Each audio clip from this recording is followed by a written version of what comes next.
आप लोग अच्छे हैं, बढ़िया हैं। ठीक है, बढ़िया। तुम्हें हिंदी आ रही समझ में? आ रही है? अच्छे से आ रही? कल का पूछ लूँ मैं तुमसे? बताओ, जो रौद्र रस था उसका स्थाई भाव क्या था? स्थाई भाव।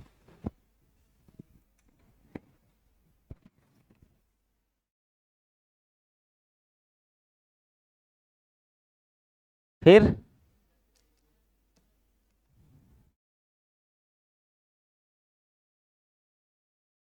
क्या था? रौद्र का, हाँ, स्थाई भाव। रुद्र। क्रोध। तेज बोलो, समझ में आए। आज अपन को क्या पढ़ना है? छंद पढ़ना है। क्या होते हैं छंद, कोई मुझे बताएगा?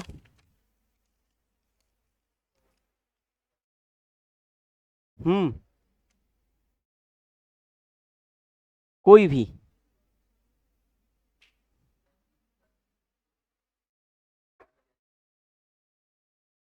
शब्द आते हैं। गलत है। जो सब जो कुछ चीजें यूज कर रहा है वो आएंगी, लेकिन परिभाषा बिल्कुल गलत बोल रहा हो। कोई भी ऑनलाइन वाले अगर बताना चाहें। सबसे पहले देखो, जो लेखन होता है, साहित्य का लेखन, साहित्य लेखन के दो तरीके होते हैं। एक होता है गद्य विधा, और दूसरी विधा होती है कौन सी? पद्य। गद्य मतलब होता है कि मैं आज गया, खाना खाया, खाना खा के यहाँ किया, वो किया, वो किया, ये ऐसे वाक्य जो आते हैं वो कौन सी रचना है? गद्य। जैसे आप निबंध लिखते हो, निबंध किस रचना उसमें लिखा जाता है? शैली में, गद्य में। जो पद्य होता है, पद्य मतलब होती है एक तरह की कविताएं। अब उसकी अलग अलग चीजें हो सकती हैं। कविता बेस्ड जो चीजें होती हैं वो किस में आती हैं? पद्य। जैसे कबीर दास जी कुछ भी बोलेंगे तो वो कविता, दोहे, कुछ भी कहेंगे। सूरदास जी ने कुछ बोला होगा तो उन्होंने लिखी होंगी, तुलसीदास जी ने लिखा होगा। ठीक है, तो ये सारी चीजें किस में आती हैं? पद्य में। जबकि गद्य के लेखक कौन? जैसे माखनलाल चतुर्वेदी, मुंशी प्रेमचंद्र, उन्होंने गबन लिखी, गोदान लिखी। तो ये सारी किस में लिखी होंगी? गद्य में। जो आप सामान्य वाक्य पढ़ते हो, पुस्तक पढ़ते हो, वो गद्य विधा में होती है।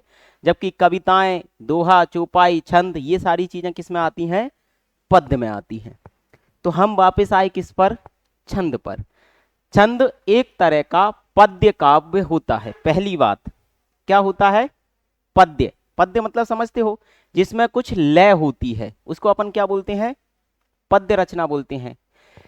अब इसकी अगर अपन परिभाषा, मैं अभी आपको जनरल बता रहा हूं, फिर जब आप पढ़ लोगे इनको थोड़ी देर समय बाद, तो ऑटोमेटिक इसकी जो ऑथेंटिक परिभाषा है वो आपको समझ में आ जाएगी। अभी बस जनरल समझो। पद्य एक, सॉरी, छंद एक पद्य काव्य है जिसमें यति, गति, लय, तुक, गण आदि नियम सम्मिलित होते हैं। क्या बोला मैंने? छंद क्या है? एक एक तरह का पद्य काव्य है या पद्य रचना है। पद्य में रची हुई रचना है जिसमें क्या क्या मिलेगा आपको? यति, गति, तुक, लय, गण और मात्रा, वर्ण आदि के नियमों में आबद्ध रचना है। और मैं बोलना चाहूं, ऐसी पद्य रचना जो यति, गति, तुक, लय, गण, मात्रा, वर्ण आदि से, आदि नियमों से आबद्ध होती है। आबद्ध मतलब बंधी होना, आदि नियमों से बंधी हुई होती है, क्या कहलाती है? छंद कहलाती है। अब ये जो शब्द यूज मैंने किए, ये आपने अभी तक नहीं सुने होंगे। क्या होते हैं वो अभी छंद में आएंगे, क्योंकि इनसे ही मिलके तो आपका छंद बन रहा है। क्लियर है? तो आप क्या बोलोगे छंद की परिभाषा? बताओ एक बार बोल के। बोलना है।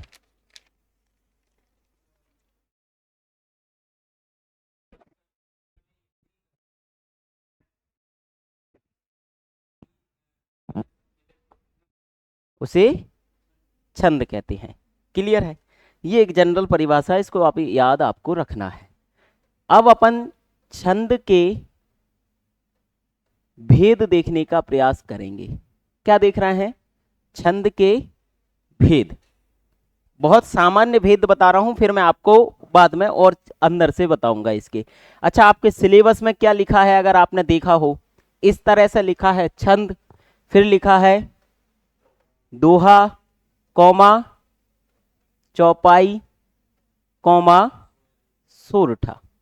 ये जो इतना पीएससी ने लिख दिया है, इतने ने आपके काम को बहुत आसान कर दिया है।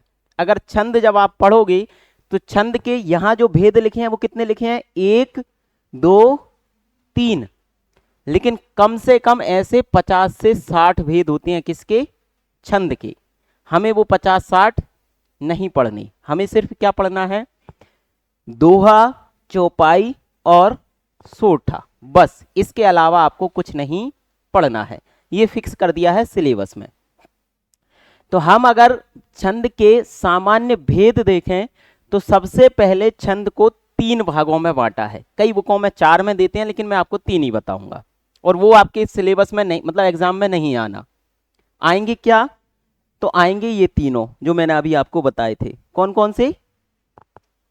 दोहा, सोरठा और चौपाई। लेकिन इन तक पहुंचने के लिए हमें थोड़ा सा छंद के भेदों को समझना पड़ेगा। जो छंद के भेद होते हैं वो 3 आधारों पर इनको बांटा है। एक होते हैं वार्णिक छंद। कौन से छंद बोला मैंने? वार्णिक। दूसरे होते हैं मात्रिक छंद, और तीसरे होते हैं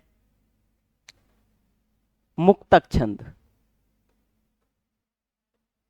कितने भेद हो गए बताओ? 3। कौन कौन से? वार्णिक, मात्रिक और मुक्तक। वार्णिक मतलब है ऐसे छंद जिनकी गणना किसके आधार पर की जाएगी? वार्णिक मतलब वर्ण। तो वर्णों के आधार पर रचित, गणना के आधार पर रचित जो छंद होंगे वो कौन से होंगे? वार्णिक छंद। ये आपके एग्जाम में नहीं आएगा, सिलेबस में नहीं है। दूसरा आएगा कौन सा? मात्रिक छंद। ऐसे छंद जिनकी गणना किसके आधार पर की जाएगी? मात्रा। क्या होती है मात्राएं वो अभी मैं आपको बताऊंगा, बस ये समझो। वर्ण मतलब समझते हो आप? ये मैंने आ लिख दिया, ये क्या है? वर्ण है कि नहीं है? जैसे मां लिखा, ये वर्ण है कि नहीं है? अब अगर इसकी मात्रा बोलूं तो इसमें कौन सी मात्रा है? छोटे आ की। बोले तो सिंगल मात्रा है, वो अभी मैं बताऊंगा। मां में भी कौन सी है?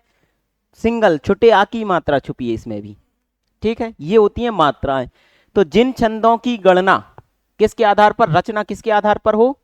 मात्राओं के आधार पर हो, उनको कौन से छंद कहेंगे? कौन से कहेंगे? मात्रिक छंद। तीसरा है मुक्तक छंद। ये आपके आएगा एग्जाम में, ये है मुक्तक छंद। जो है जैसे इसमें लिखा वर्ण, इसमें लिखा मात्रा।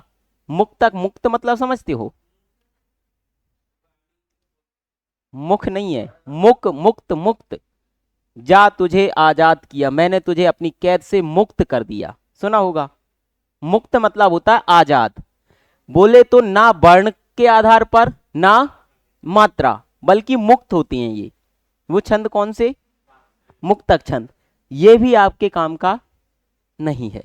जो सबसे मेन डिवीजन है छंद का वो कितना होता है? 3, वार्णिक, मात्रिक और मुक्तक। आपके जो सिलेबस में है ना तो वार्णिक छंद है ना ही मुक्तक छंद है। कौन से छंद है? अब ये मात्रिक छंद भी 3 प्रकार के होते हैं। कितने? 3। कौन कौन से हैं उनको समझो आप। एक होता है सममात्रिक।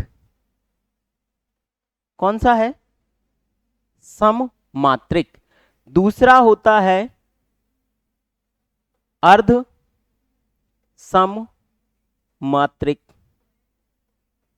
और तीसरा होता है विषम मात्रिक। अब नाम से ही अगर आपको समझ में आ रहा हो तो बहुत अच्छी बात है। सममात्रिक मतलब क्या? सममात्रिक मतलब होता है जिसमें मात्राएं क्या हो? समान हो। अर्ध मतलब आधा, सम मतलब समान, मात्रिक मतलब मात्राएं।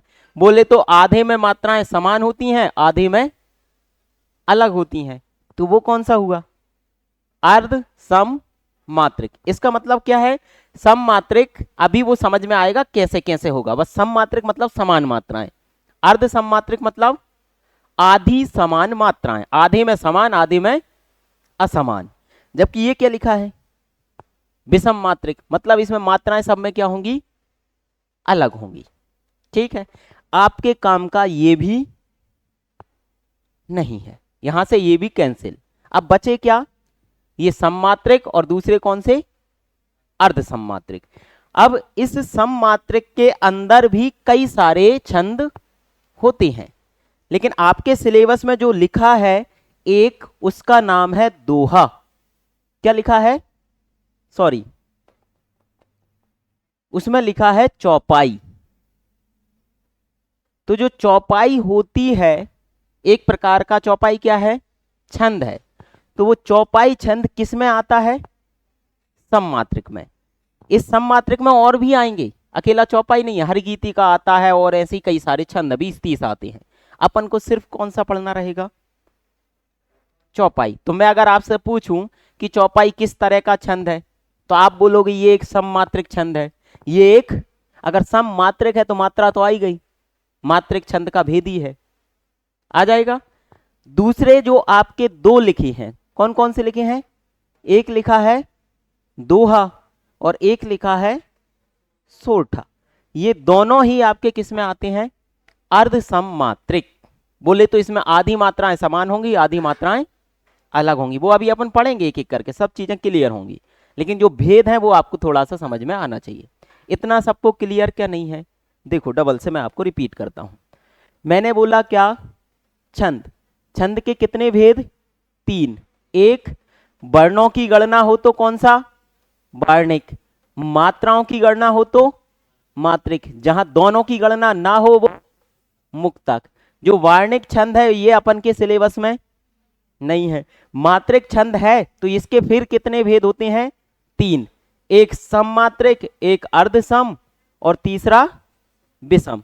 ये विषम भी आपके सिलेबस में नहीं है। सम मतलब समान मात्राएं होंगी, ये है। इसका उदाहरण कौन सा है, कौन सा छंद है, चौपाई। और भी है इसके छंद के, लेकिन अपन को और सब नहीं पढ़ना क्योंकि आपके सिलेबस में नहीं है। यही है, और आए क्वेश्चन भी इन्हीं से ही आए हैं सबसे। दूसरा जो अर्ध होता है, इसके 2 उदाहरण हैं, कौन कौन से, सोरठा और दोहा। अच्छा, इसके भी कई सारे उदाहरण हैं अर्ध सममात्रिक के, लेकिन वो सारे भी आपको नहीं पढ़ने हैं। अपन सिर्फ कौन कौन से पढ़ेंगे, चौपाई, दोहा, सोरठा। क्यों, क्योंकि सिलेबस में आपका क्लियर लिख रखा है और क्लियर इसी से क्वेश्चन पूछे हैं, इससे अलग कोई क्वेश्चन नहीं आया। मैं आपको एक उदाहरण बताता हूं पिछले वर्ष का। एक लाइन लिख रखी थी, अब मैं बताऊंगा नहीं वो चौपाई थी, सोरठा थी या दोहा थी, बता दिया तो फिर पूछूंगा कैसे। एक लाइन लिख रखी थी, उसमें एग्जामिनर ने पूछा कि इसमें कौन सा छंद है। एक व्यक्ति उसमें लिख के आया रोला। क्या लिख के आया, रोला। अब इसको किससे मारोगे आप बताओ, जिस भी व्यक्ति ने उसने लिखा ये। मतलब छंद के कई सारे भेद होते हैं, रोला, उल्लाला, हरि गीतिका और इस तरह के 50-60 होते हैं। क्या पूछा कि एक लाइन दी और उसमें पूछा कि इसमें कौन सा छंद है। अगर आपको मान के चलो तुक्का भी लगाना था तो क्या लगाते, दोहा, सोरठा और चौपाई, क्योंकि इसके अलावा आपके सिलेबस में कुछ है ही नहीं, तो उसके अलावा क्वेश्चन पूछा भी नहीं जा सकता। ठीक है, तो ये आपको ध्यान रखनी है, सिर्फ कौन कौन सी चीजें आएंगी। अगर लाइन भी आए तो आपको उसी पे ही खेलना है, नहीं तो पता चलेगा आप कुछ और लगा दो। ठीक है, सिर्फ कौन कौन से पढ़ना रहेंगे आपको वो आपने देख लिए हैं। सिलेबस का मैंने पॉइंट जो छंद वाला है वो लिख के बताया है। क्या क्या है बताओ, ये लिख रखा है, छंद डैश, दोहा, चौपाई एंड सोरठा। क्लियर है। अब अपन छंद को थोड़ा सा समझना सीखेंगे पहले, फिर इन पे आएंगे, दोहा, चौपाई और इन सब पे। परिभाषा आपने देख ली छंद की। अब होते हैं छंद के अंग। क्या देखेंगे अपन, छंद के अंग। जैसे कल मैंने आपको किसके अंग बताए थे, रस के। रस के अंग से मतलब होता है कि रस किन किन से मिलकर बना होता है। अंग मतलब उसके भाग। वैसे ही छंद के अंग भी क्या होंगे, जिन जिन से मिलकर छंद क्या होगा, बना रहेगा। वो सारी चीजें छंद में मिले वो क्या है, छंद के अंग हैं। जैसे कल मैंने आपको कितने अंग बताए थे रस के, 11। तुम्हें मुझे कितने अंग थे, कौन कौन से थे बताओ तुम ही। अब तुमसे ही होगा क्वेश्चन आज, बोलो कौन कौन से अंग थे।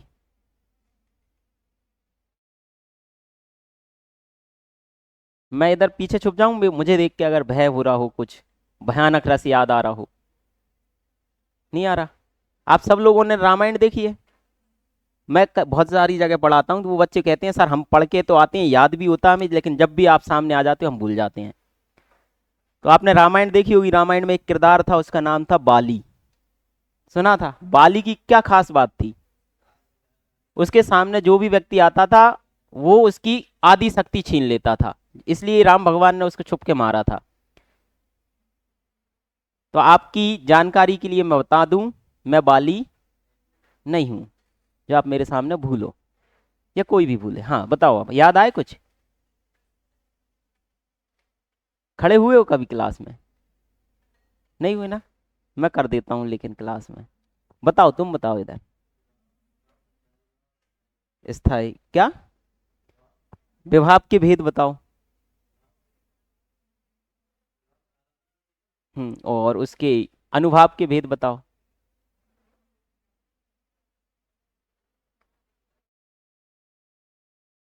तुम होना चाहोगे खड़ा,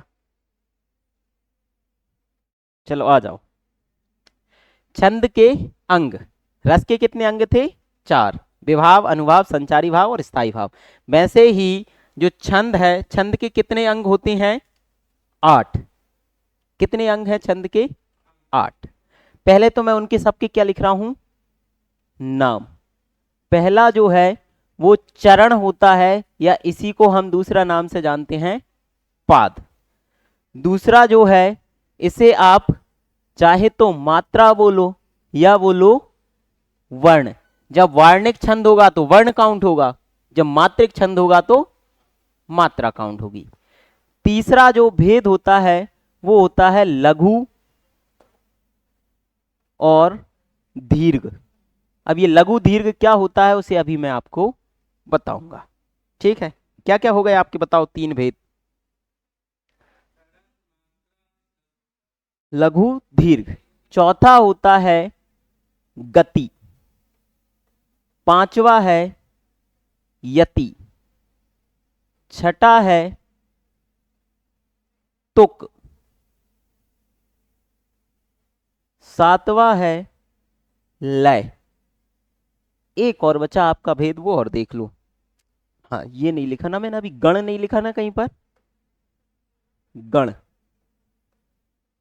हो गए पूरे 8। तो ये छंद के 8 क्या हैं, अंग हैं। कौन कौन से, चरण या इसी को अपन पाद बोलते हैं, मात्रा या वर्ण। जब मात्रिक छंद होगा तो मात्रा काउंट होगी, वार्णिक छंद होगा तो वर्ण। और आपके लिए तो ये वर्ण किसी काम का है ही नहीं, क्योंकि वार्णिक छंद आपको पढ़ने नहीं, आपको सिर्फ क्या पढ़ना है, मात्रा। अब मात्रा जो होती है वो 2 प्रकार की होती है, एक लघु होती है, एक दीर्घ। जब मैंने आपको स्वर पढ़ाए थे पहली क्लास में, वहां बताया था लघु स्वर और दीर्घ स्वर, तो ये काम करेगा। एक होती है यति, एक होती है गति, फिर एक होता है तुक, एक होती है लय, और एक होती है गण। अच्छा मैंने एक चीज गलत लिख दी है, वो जो गति होती है उसी को लय बोलते हैं। एक और अंग कौन सा है, छूट गया है।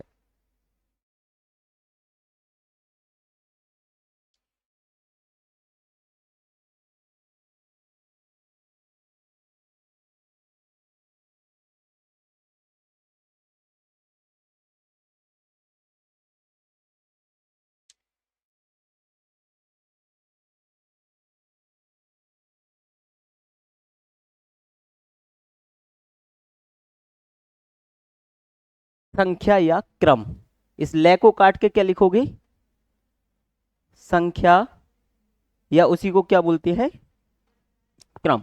जो लय और गति है वो एक ही चीज है, लय और गति क्या है, एक ही है। तो गति या लय लिख सकते हो उसको। तो कितने अंग हो गए इसके? 8। कौन कौन से एक बार आप बोल लो। चरण या उसी को पाद बोलेंगे अपन, दूसरा मात्रा, तीसरा लघु या दीर्घ, चौथा गति, यति, तुक। एक बार दोहराओगे तो याद हो जाएंगे। गति, यति, तुक, गण, संख्या और या क्रम। क्लियर है? अब इन सबको आपको थोड़ा सा समझना है छंद को समझने के लिए। जब ये चीजें आपको अगर अंग समझ में आ जाएंगे तो छंद ऑटोमेटिक समझ में आ जाएगा। उसमें सबसे ज्यादा जो इंपॉर्टेंट चीज है वो क्या है? मात्रा को समझना है। छंद में चूंकि कौन से छंद पढ़ेंगे अपन? मात्रिक छंद।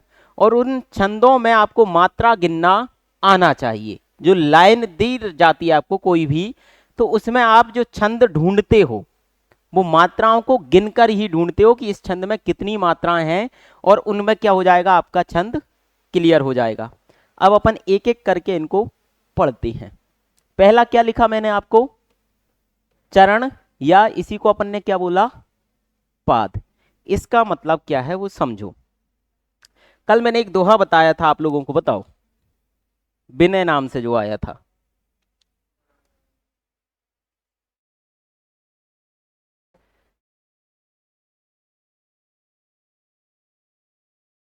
क्या बोला था मैंने कल? ये था नहीं था? विनय न मानत जलधि जड़। फिर इस तरह से था, गए 3 दिन बीत, बोले राम सकोप तब, यहां कौमा था, भय बिन होए ना प्रीत। काम नहीं, भय बिन होए ना था ये। जब आप इसे पढ़ोगे, विनय न मानत जलधि जड़, यहां पर आप रुके, गए 3 दिन बीत, बोले राम सकोप तब, भय बिन होए ना प्रीत। आप कितने बार रुके बताओ? 4 बार। 4 विराम लिए आपने। तो बोले तो प्रत्येक छंद जो होता है वो कुछ भागों में बटा होता है, चरणों में बटा होता है। उन चरण को ही क्या कहते हैं अपन? उन भागों को ही क्या कहते हैं? चरण। जैसे इसमें कितने चरण हुए? विनय न मानत जलधि जड़, एक चरण। गए 3 दिन बीत, दूसरा चरण। ये पहला, ये दूसरा। बोले राम सकोप तब, भय बिन होए ना प्रीत, ये तीसरा, और ये चौथा। हो गए? क्लियर है? तो इनमें जो आपके 3 छंद हैं, दोहा, चौपाई और सोठा, तीनों में ही कितने चरण होते हैं? 4 चरण ही होते हैं। क्लियर है? प्रत्येक छंद का चतुर्थांश जो होता है वो चरण कहलाता है। समझ में आया? चतुर्थ अंश बोले तो चतुर्थांश। प्रत्येक छंद का चतुर्थांश क्या कहलाता है? चरण कहलाता है। 1 2 3 4 छंद में कितने चरण मिले आपको? 4। हो गए? ठीक है। अब जो पहला नंबर है, एक सम होता है कभी सम होता है बताओ? और ये वाला 2 क्या होता है? ये कौन सा है? तो अगर मैं आपसे पूछूं कि सम चरण कौन कौन से और विषम चरण कौन कौन से, तो आप क्या बोलोगे? सम चरण मतलब 2 4, दूसरा और चौथा चरण क्या कहलाता है? विषम चरण कौन कौन से कहलाएंगे? पहला और तीसरा। ये जो मैं चीजें बता रहा हूं ये आपके पेपर में डायरेक्ट नहीं आएंगी, नहीं आएंगी, लेकिन यही वो चीजें हैं जिनसे आपको दोहा, सोठा और चौपाई समझ में आएगा। ठीक है? तो ये किसकी बात हुई बताओ मुझे? चरण की। कितने चरण होते हैं? 4। कौन कौन से? सम चरण और विषम चरण। सम में कौन कौन से हैं? 2 और 4। विषम में कौन कौन से हैं? 1 और 3। क्लियर है? चरण सबको समझ में आया नहीं आया? प्रत्येक छंद 4 भागों में बटा होता है, उन भागों को ही चरण कहते हैं, उन चतुर्थांशों को ही क्या कहा जाता है? चरण कहा जाता है। जो चरण होते हैं वो 4 होते हैं। अगर इनको बोल लें तो 2 भागों में बांटते हैं, एक सम चरण, एक विषम चरण। सम चरण कौन कौन से हुए? दूसरा और चौथा। विषम चरण कौन कौन से हुए? पहला और तीसरा। तो ये और ये विषम, ये और ये सम। ठीक है? एक और बात, वो आपका अंग नहीं होता लेकिन पूछ लिया जाए क्या होता है, तो जैसे ये यहां से लेकर ये यहां तक पूरा बोले तो पहले दो चरण को मिलकर दल बोला जाता है। क्या बोला जाता है? वो है ही नहीं, ना अंग है ना कुछ है, लेकिन पुकारा जाता है छंद में। इसको क्या बोलते हैं अपन? दल कितने होंगे आपके छंद में? दो। और चरण कितने होंगे? चार। तो ये पूरी लाइन आपकी दल कहलाई, पहला दल और ये दूसरा दल। चरण कितने हैं? चार। कोई समस्या इसमें नहीं है। अगला जो दूसरा आता है, अपन ने क्या लिखा था बताओ? दूसरा लिखा उसकी मात्रा। मात्रा से पहले चलो मात्रा ही करते हैं अपन पहले।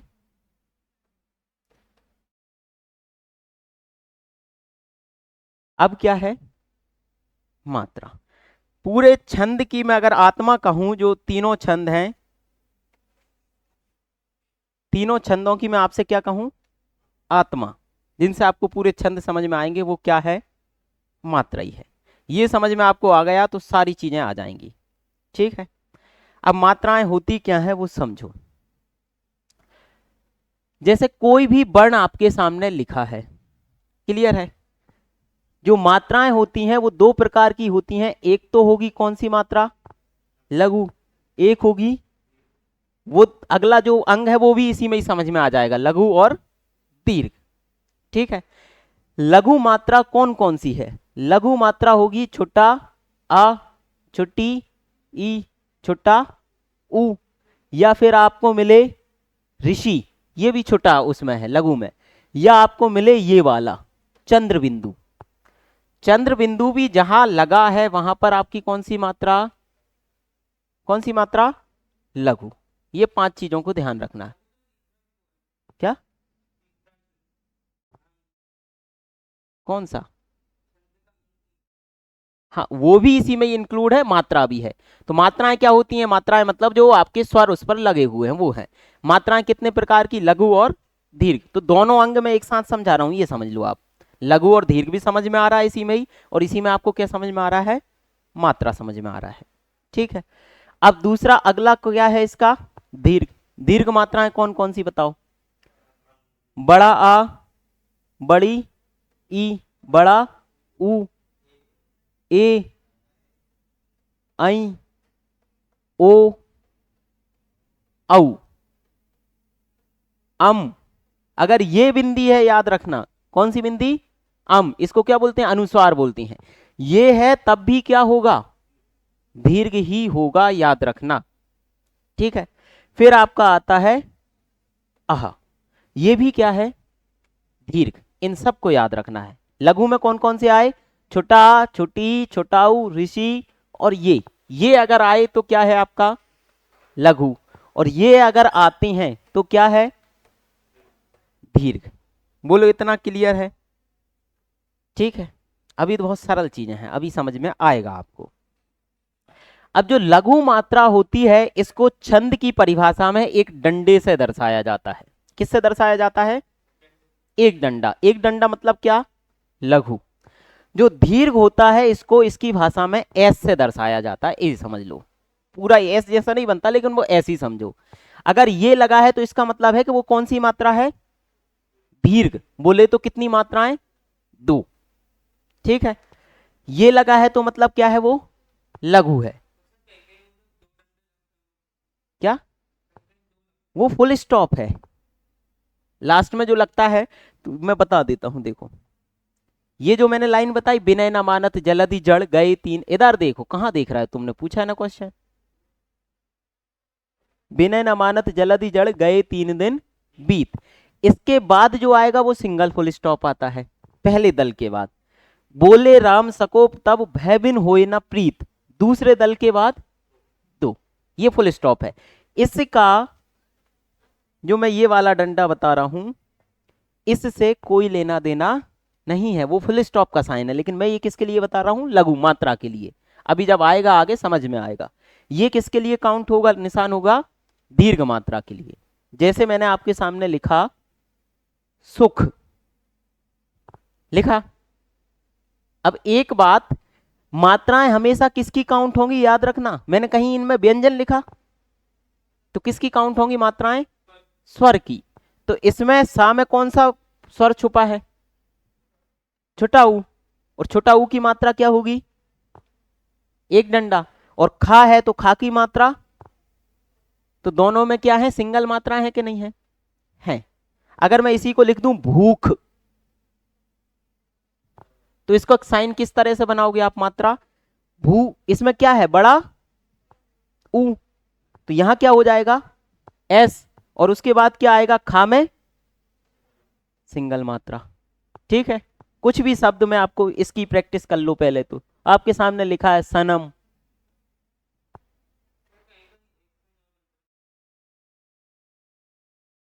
वो मैं अभी आऊंगा, तुम्हें पूरी चीजें समझ में आएंगी। 10-15 मिनट रुको। ठीक है। वो ऐसा नहीं आएगा तुम्हें, ऐसा ऐसा मिलेगा, वो ऐसा ऐसा कुछ भी मिल सकता है। अरे सुन तो लो, मैं उदाहरण के तौर पे समझा रहा हूं, ये अभी पूरा आएगा आपका। ये जो मैंने लिखा ना, कहाँ लिखा ये, इसे तुम बदलोगे, चलो बदलो। बताओ ये क्या लिखा आएगा? किसकी मात्रा लगी है इस पे? बिने पर किसकी लगी है? ये लिखा गया। ना पर, या पे, फिर ना पर, फिर मानत पर डबल, ना पर सिंगल, ता पर सिंगल। विनय न मानत जलदी, इस पे भी क्या आएगा? तो जा भी छोटा, ला भी छोटा। क्यों आएंगे ला में? सिंगल ही है। जलदी जड़, जलधि में भी सिंगल, जड़ में भी सिंगल सिंगल। मात्राएं अगर इसकी काउंट करोगे, 1 2 3 4, 4 और 2 7 8 9 10 11 12 13। ठीक है, वो अभी काम में आएगा। तो आप बहुत आगे पहुंच रहे हो, अपन को आगे अभी नहीं पहुंचना, यहां पहुंचेंगे अपन। तो जो तुम कह रहे हो ना, इस तरह से जो मिलेंगे वो आगे आएंगे अभी। ये भूख शब्द आ गया। सनम का अगर मैं लिखना चाहूं तो क्या लिखूंगा बताओ? Single single single. पूरा गाना लिख देता हूं, बताओ। सनम तेरी कसम, कसम में भी क्या आएगा? सिंगल। तेरी में डबल, इसमें डबल। आ गया नहीं आया? तो ये शब्द को मात्राएं लिखना होती हैं उसकी, ये मात्राएं होती हैं उस पर। ठीक है। अब नियम कुछ और इसमें है, वो चीजों को समझना क्या क्या नियम है। ये चीज जहां आपको मिले, इसके लिए हमेशा क्या लगाना है आपको? सिंगल लगाना है। जहां ये मिले उसके लिए भी कहां सिंगल, उसके लिए क्या लगाओगे? मैंने अभी नहीं लिखा था ये किस में लिखा? दीर्घ में। अगर आपका क्या आए, ये आए आहा वाला, तब भी आपका क्या? डबल। अब एक अलग चीज है इसमें, वो ये है जैसे कोई संयुक्त वर्ण हो। क्या हो? संयुक्त वर्ण। जैसे भक्त लिखा, देखा है आपने? तो इसमें का और ता क्या है? संयुक्त हो गया, है संयुक्त। भक्त, का और ता संयुक्त है। तो इस संयुक्त वर्ण में ये तो सिंगल ही है, का और ता तो क्या, अच्छा आधा वर्ण काउंट नहीं होता, सिर्फ क्या होता है? स्वर। तो का आधा और ता, और उसमें क्या जुड़ा है? आ। तो मात्रा तो सिर्फ किसकी काउंट होगी? इस छोटे आ की हुई। तो ये तो छोटी, लेकिन इसका ये नियम है कि इससे पहले जो वर्ण लिखा है वो भले छोटा हो, उसको हमेशा क्या काउंट किया जाएगा? गुरु, या बड़ा काउंट किया जाएगा, दीर्घ काउंट किया जाएगा। बस ये नियम अपवाद स्वरूप समझ लो इसका। क्या बोला मैंने? अगर कोई संयुक्त वर्ण है, जैसे कि का था, इससे पहले जो भी वर्ण लिखा है, चाहे वो लघु लिखा हो, उसको क्या काउंट किया जाएगा? क्या काउंट किया जाएगा? दीर्घ काउंट का किया जाएगा। कर लिया अपन ने दीर्घ। तो ये किस तरह से लिखोगे इस भक्त को? ऐसा। ठीक है। और इसके उदाहरण बता देता हूं तो आपको क्लियर हो जाएगा। भक्त हो गया, इसके अलावा आप चाहो तो सत्य, सत्य लिखा है तो कैसे लिखोगे इसको? ये सिंगल ही, और इसके आगे वाला क्या हो जाएगा? दीर्घ लिखाएगा। ठीक है। क्लियर है, आया समझ में। और देख लो, दुष्ट, धर्म, ठीक है। तो इन सब का क्या हो जाएगा, इस तरह से सब छोटे हैं लेकिन क्या काउंट होंगे वो दीर्घ, किसके कारण, इस संयुक्त वर्ण के कारण। ये नियम अकेला थोड़ा सा याद रख लेना, बाकी आपकी सारी चीजें क्लियर हो जाएंगी, ठीक है। अब लघु दीर्घ आपका क्लियर है, मात्रा आपकी क्लियर है कि नहीं है। मात्राएं कितनी होती हैं, तो स्वर की, छोटा स्वर है तो एक, बड़ा स्वर है तो दो। मात्राएं दो प्रकार की होती हैं, एक लघु एक दीर्घ, या इन्हीं को अपन क्या कहते हैं, लघु तो लघु है ही, दीर्घ को गुरु भी कहती हैं। क्या कहते हैं इसको, गुरु। और गुरु को कैसा लिखा जाता है, तो एस की तरह, और लघु को कैसा लिखते हैं अपन, इस तरह से, ठीक है। इतने में कोई समस्या नहीं है। अब आती है जो अगला, हाँ हाँ पूछिए।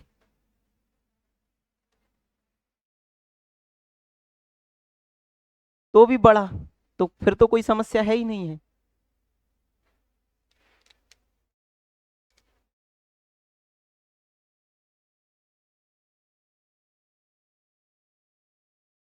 आध्यात्म, क्या काउंट करोगे बताओ इसका, बड़ा, बड़ा और सिंगल, हो गया। ये बड़ा है, ये ध्या में बस धा आधा है उसको भूल जाओ, ये या है तो बड़ा, और ये पूरा सिंगल काउंट होगा, ठीक है अमित। हम्म, अगला क्या है आपका, कुछ पूछ रहे हैं। अगला क्या है, संख्या और क्रम। संख्या मतलब होता है कि ये जो मात्रिक छंद हैं, मात्रिक छंद की गणना किसके आधार पर होगी बताओ, मात्राओं, मा, मात्राओं के आधार पर की जाती है। अब मात्राएं जो होंगी वो फिक्स होंगी कि नहीं होंगी, दोहा में निश्चित होती हैं, सोठा में अलग निश्चित होती हैं, और छंद सॉरी चौपाई में अलग होती हैं, गणना मात्राओं के आधार पर की जाएगी। तो उनकी जो संख्या है वो क्या होगी, निश्चित होगी। संख्या क्या होगी, निश्चित। जैसे मैंने अभी आपको इसमें संख्या काउंट करके बताई नहीं कराई, विनय न मानत जलदि जड़, कितनी मात्राएं निकली इसमें, 13। अब मैं दूसरा वाला भी लिख देता हूं, देखो अगला उसके बाद क्या आएगा, गए 3 दिन बीत, इसमें काउंट करो। अगर अपन इसको लिखें तो ये क्या आया, बोलो सब लोग, लघु, लघु दीर्घ बोलते जाना, ये क्या हुआ, ये ये ये ये ये काउंट करो, 1 2, क्या, हाँ एक सेकंड बस, गलत लिखा गया ना वो, हाँ उसमें क्या है, ये काउंट करो, 2 4 6 7 8 9 10 11। पहले आपने काउंट की थी, यहां कितनी निकली थी बताओ, यहां निकली 13, यहां उसके बाद कितनी निकली, जब नीचे वाले को भी करते हैं, चलो काउंट अपन, आगे क्या लिखोगे, बोले राम सकोप तब, क्या लिखेंगे अपन इसको, इसको इसको काउंट करो, 2 4 6। अच्छा ये मैंने बता दिया आपको, दीर्घ की 2 मात्राएं, लघु की 1 मात्रा, बोला नहीं बोला, हाँ संख्या का मतलब यही है, चलो नहीं बोल पाया था ना मैं, सुन लो। ये जो मैंने आपको संख्या शब्द लिखा, तो जो लघु होता है, लघु की मात्रा कितनी होती है, 1, बोले तो इस साइन की मात्रा 1। जो दीर्घ होता है जिसका साइन आपका क्या होता है, ये दीर्घ की कितनी मात्राएं, 2, जिसका साइन होता है एस, ठीक है। वापिस आओ, अपन इसको काउंट कर रहे थे, संख्या क्रम, बोले राम सकोप तब, 2 4 6 8 सॉरी 2 8 10 और 3 13 निकली। बोले तो इसके अब पहले तो यार पूरा ही लिख देता हूं तो ज्यादा सही है, विनय ना मानत जलधि जड़ गए 3 दिन बीत बोले राम सकोप तब भय बिनु होए न प्रीत। ऐसे ही लिखा है आपका, हो गया। अब इसको थोड़ा सा सुनो। जब इसको लिखा अपन ने ऐसे ही लिखा था, बताते जाना अगर कोई गलती हो जाए।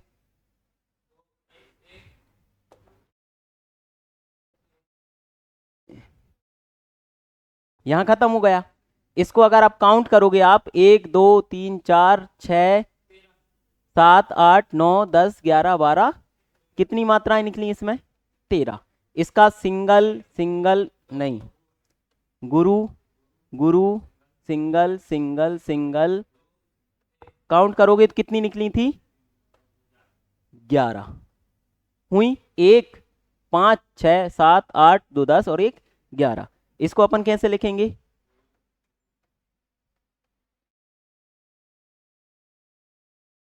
कितनी हो गई काउंट करो? 6 7 8 2 10, कहां से 14 हो रही तुम्हारी? 1 single single single single double single single 11 आई। आपको दिख रहा होगा कि यहां 13, यहां 13, यहां 11। बोले तो एक आपके चरण था कौन सा? सम। और एक था विषम। सम चरण बोले तो दूसरा और सॉरी, दूसरा और चौथा। दूसरा चौथे में कितनी आई? और विषम में कितनी आई? 13। अब अगर मैं आपसे यही पूछना चाहूं कि ये सम मात्रिक है, विषम मात्रिक है, कि अर्ध सम मात्रिक है, बोलो क्या बोलोगे? सम मात्रिक तब होता जब चारों में क्या होती? बराबर। विषम मात्रिक तब होता जब चारों में क्या होती? अलग। अब आपको समझ में आ रहा है कि सम में समान है, विषम में अपने आप में समान है कि नहीं है? पहले और तीसरे में समान, दूसरे और बोले तो आधी समान हुई कि नहीं हुई? तो इसको बोलते हैं अर्ध सममात्रिक छंद। ठीक है, क्लियर है? तो अर्ध सममात्रिक छंद में कितने दो आए थे आपके उदाहरण जो अपने सिलेबस में है? वो 2। कौन कौन से? एक दोहा और एक सोठा आए थे। दोहा और सोठा। अब दोहा का अलग नियम होता है, सोठा का अलग नियम। किसका किसका है मैं वो आपको बताऊंगा। जब सम चरण में कुछ हो और विषम चरण में, तो सम चरण में 11 11 मात्राएं, विषम चरण में 13 13। ये संख्या काउंट होता है। संख्या और ऑब्लिक करके क्या लिखा मैंने? क्रम। तो ये क्रम आया कि नहीं आया बताओ? पहले और तीसरे में क्रम है, दूसरे और चौथे में क्रम है। 13 के बाद 11 आ गया, फिर 13 के बाद 11 आ गया। तो ये संख्या और क्रम काउंट करना होता है। कहाँ 13 कहाँ 11 होंगी वो मैं आपको आऊंगा अभी छंद पे। दोहा सोटा और ये चीजें ही जटिल हैं, वो तीनों चीजें तो बहुत सरल हो जाएंगी, ये समझ में आ गया तो। इतना क्लियर है आपको? काउंट करना आया, मात्राएं आ जाएगा निकालना। और मैं आपको लिख देता हूं तो आपको और क्लियर आएगा निकालना मात्राएं। कोई उदाहरण देता हूं फिर काउंट करना आप लोग।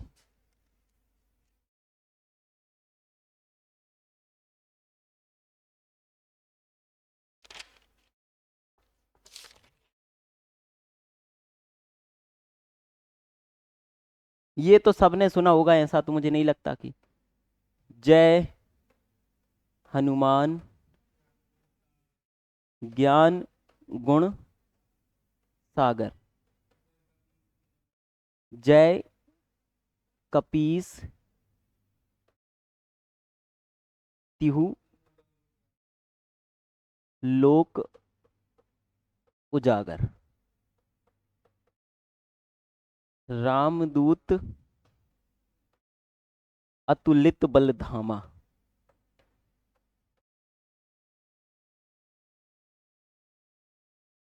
अंजनी पुत्र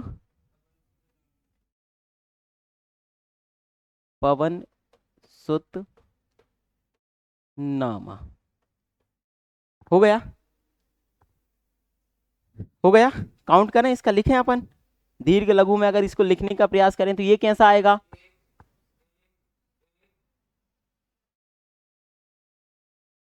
क्लियर?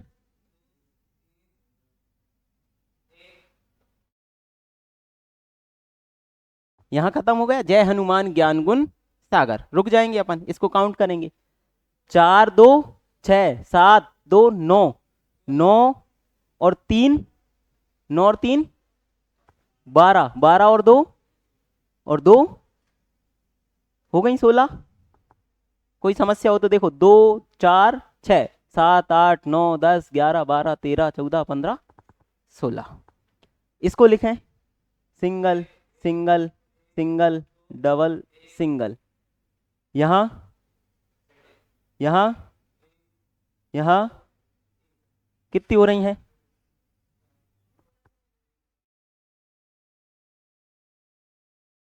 अच्छा, ये तो नीचे वाला भी तो रहेगा है ना अपना।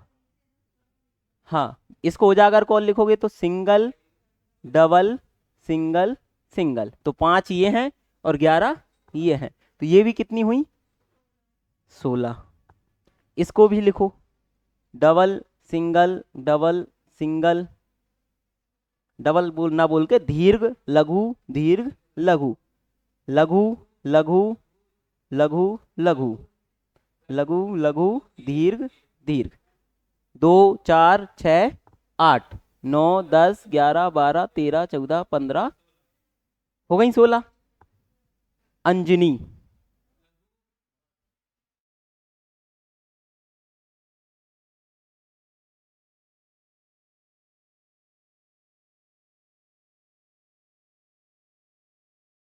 दो चार 8 9 10 11 12 13 14 15 16 आ गई 16। अब आपको देखो चारों में क्या मिल रही हैं? समान मिली कि नहीं मिली?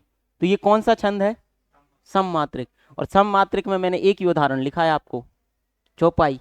तो ये किसका उदाहरण हुआ? आपसे पूछा जाए कि ये जय हनुमान ज्ञान गुण सागर जय कपीस तिहुँ लोक उजागर किसका उदाहरण, कौन सा छंद है इसमें? तो आप काउंट करोगे, सीधा बोल दोगे चौपाई। ठीक है, तो ऐसे आपका छंद ढूंढा जाता है, उनकी संख्या काउंट की जाती है। क्लियर है? किसी को कोई समस्या? अभी अपन जब अंदर आएंगे तो फिर इनको और काउंट करेंगे। तो मैं जो आपको अंग बता रहा था, कितने अंग बता दिए बताओ आपको? एक अपन ने देख लिया, सबसे पहले क्या देखा उसका? चरण। फिर उसका दूसरा देखा था मात्रा। फिर अपन ने देखा तीसरा लघु दीर्घ। चौथा अपन ने क्या देख लिया उसका? संख्या और क्रम। संख्या देख ली, निकालना नहीं देखी?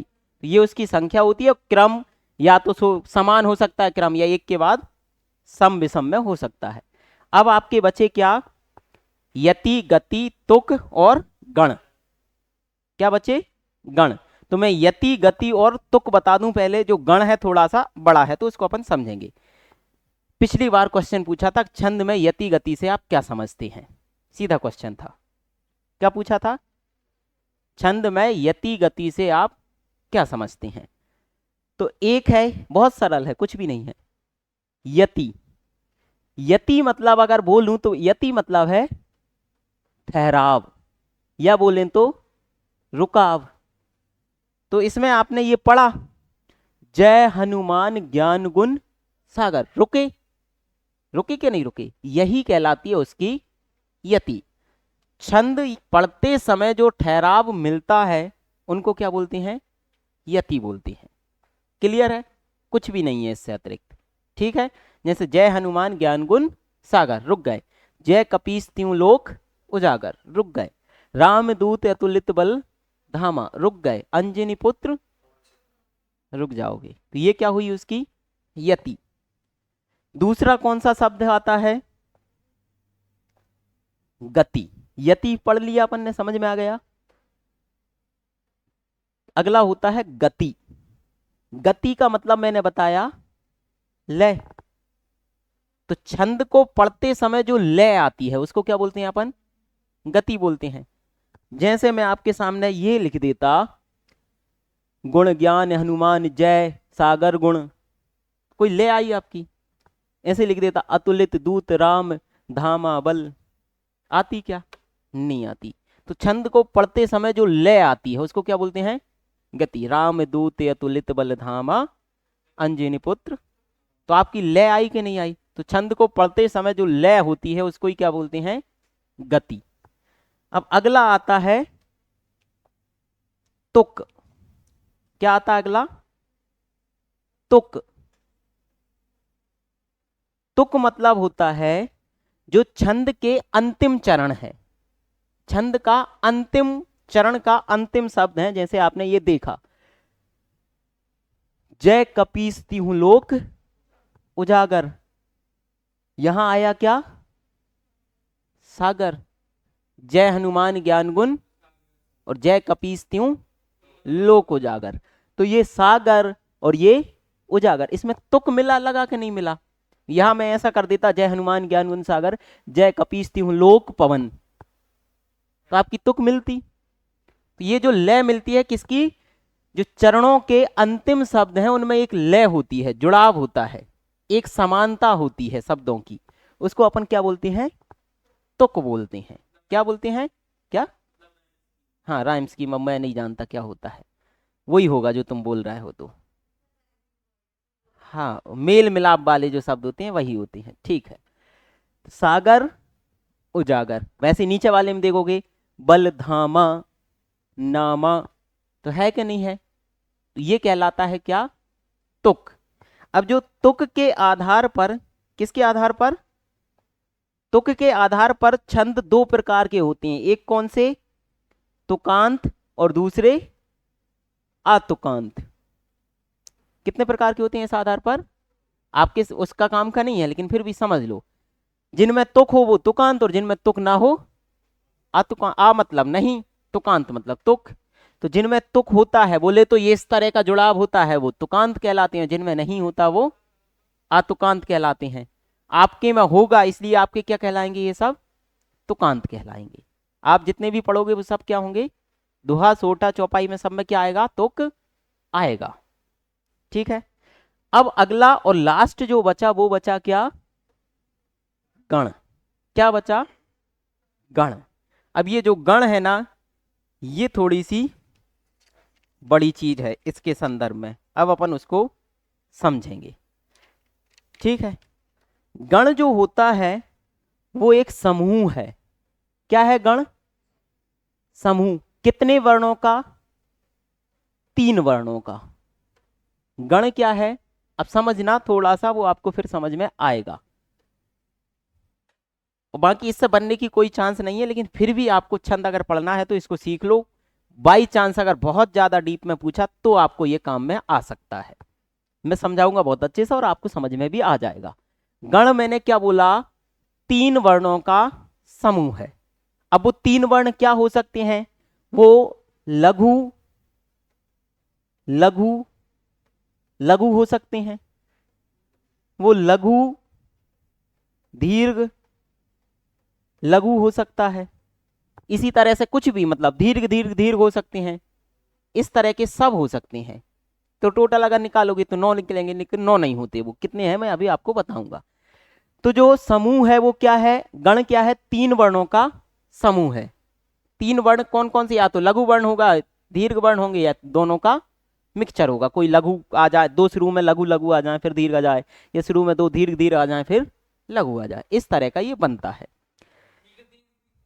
दीर्घ दीर्घ दीर्घ दीर्घ भी आ सकता है, ठीक है, सब आ सकते हैं।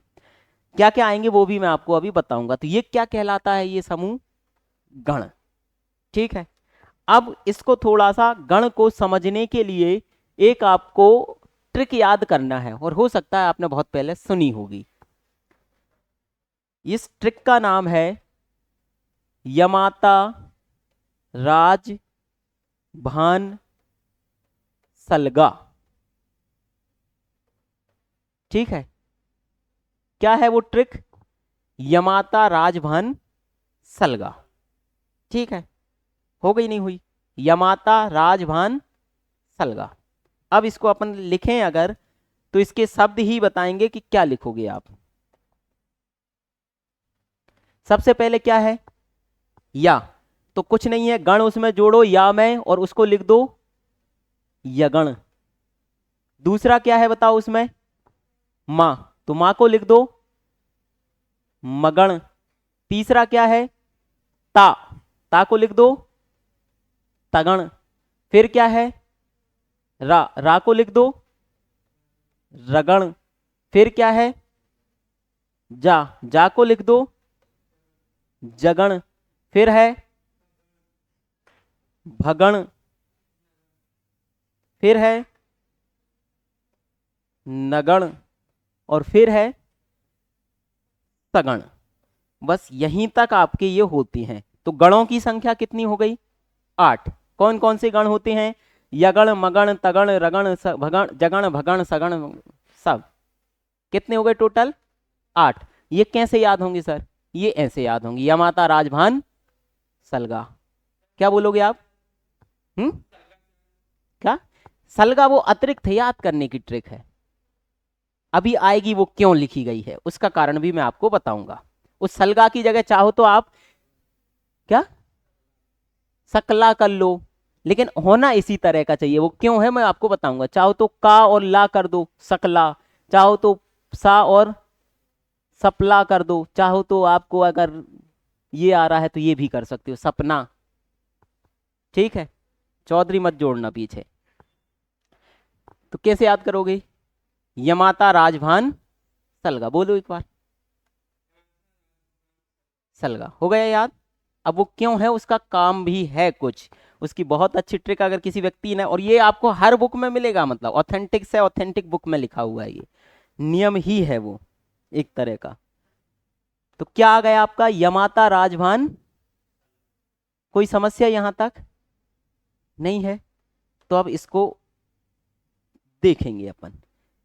अब आपसे ये पूछा जाएगा कि भाई बताओ, जो मगण होता है उसमें क्या हो, 3-3 मात्राएं होंगी कि नहीं होंगी, सब में ही मैंने 3-3 लिखा है, देखो अगर देख रहे होगे तो। ये पूछ ले, अगर ये मैं लिख दूं ये, और आपसे पूछ ले कि ये बताओ किसका साइन है, अभी आप नहीं बता पाओगे, तुम बता दोगे लेकिन शांत रहो फिर, और कोई नहीं बता पाएगा, नहीं बता पाओगे, लेकिन मैं अभी बता दूंगा तो सब बता पाओगे। अब जो आपको ये क्रम दिख रहा है ना ऐसा, वो सबको क्रम लिखते जाना है इसके सामने। चलो तुम कोशिश कर रहे हो तो फिर बता ही दो। हाँ, क्या, किसका है, हाँ मैंने किसका पूछा था, ये जो लिखा है ये किसका है बताओ साइन,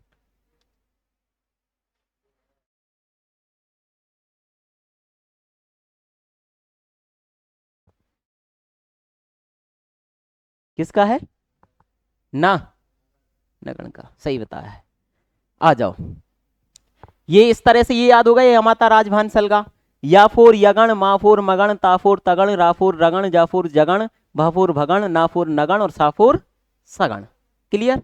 अब अपन इनको इसी तरह से लिखते जाएंगे, जैसे यगाणा अपन को 3 शब्द लिखना है, तो पहले में शुरू के 3 लिख दो यमाता, दूसरे में अगले 3 लिखो माता रा, अगले में 3 लिखो ताराज, अगले में 3 लिखो राज भा, अगले में 3 लिखो जवान, अगले में 3 लिखो भा नस, अगले में 3 लिखो नस्ल, और अगले में 3 लिखो। तो ये इसलिए जोड़ा गया है लास्ट में 2 वर्ड कि आपको लास्ट में कुछ 3 चाहिए कि नहीं चाहिए, 3 लास्ट के लिए। तो अगला लास्ट क्या बचा, सलगा, हो गया।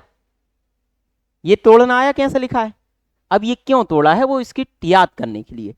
अब इसको आप पढ़ोगे तो बताओ, या की कितनी मात्रा, एक बड़े मां की, और ये अगर इस तरह का कोई शब्द आया तो उसका मतलब है वहां पर क्या है, यगण है।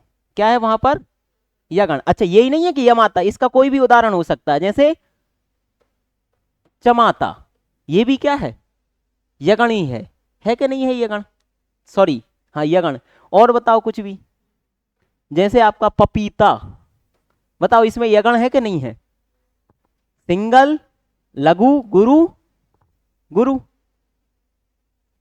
कुछ भी, बस ये क्यों है, क्योंकि ट्रिक याद करना है। तो आपसे अगर पूछ लिया जाए किसी दोहे में, जैसे मैंने आपको पीछे बताया एक उदाहरण, ये लिखाया है, अब ये जो 3 आए शुरू के, ये आपसे पूछे कि यहाँ क्या है, तो वो इनको देखकर बताना पड़ेगा आपको कि ये किसका साइन है, ये वाला। और वो साइन कैसे याद होगा, तो वो आपको ट्रिक से निकालना पड़ेगा, वो अभी निकलेगा। ठीक है। मातारा, इसके लिए क्या है, लघु लघु, सॉरी, दीर्घ दीर्घ दीर्घ।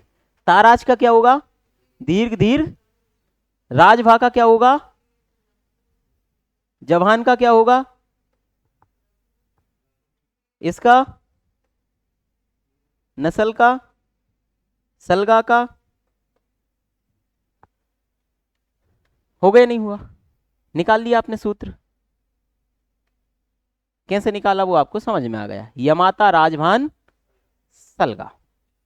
ठीक है, क्लियर है, किसी को कोई समस्या बताओ इसको निकालने में। ठीक है, ये इसका रहा, यमाता राजभान सलगा। ये क्या होते हैं, आपके गण होते हैं। कितने होते हैं, 8 होते हैं। इनके ये सूत्र होते हैं। अगर आपसे कहीं भी पूछे कि इसमें क्या है, लास्ट में क्या मिला, जैसे अगर इसमें देख रहे होगे आप ये उदाहरण, तो इसका जो साइन मिला लास्ट में क्या मिला, अच्छा ये नहीं था, ये वाला था ना उजागर। उजागर को लिखोगे तो क्या लिखोगे, सिंगल गुरु लघु लघु, ये मिला 3 लास्ट में। और यहां भी क्या मिला देखो, नहीं नहीं, कहां काउंट करना है, यहां से होगा।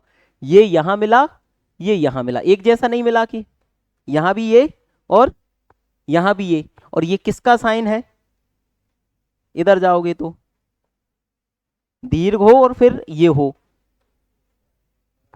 नगण का। ठीक है, किसका है, भगण का। तो आप बोलो तो जो अभी था ये किसका उदाहरण था, चौपाई का कि दोहे का,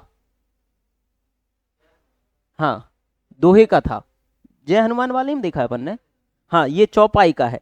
तो चौपाई के अंत में आपको क्या मिलेगा, भगण, इस तरह से। ठीक है, अभी वो दोहा सोटा चौपाई आएगा तब ये ज्यादा क्लियर होगा, बस ये आपको निकालना आ जाना चाहिए।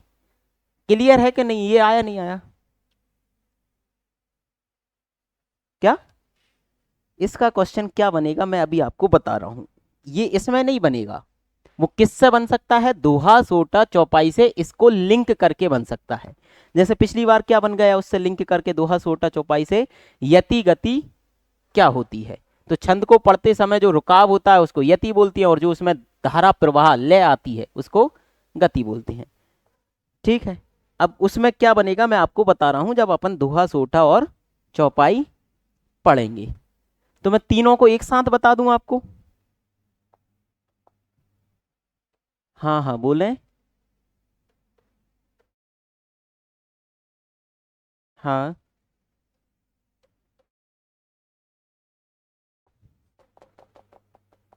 हाँ मात्राओं के आधार पर होती है। कितने लेट जुड़े हैं आप मुझे, कितने लास्ट में। अब उसकी देखो क्या है कि रिकॉर्डिंग भी रहेगी, तो आप कोशिश करना कि इसकी रिकॉर्डिंग देख लेना एक बार।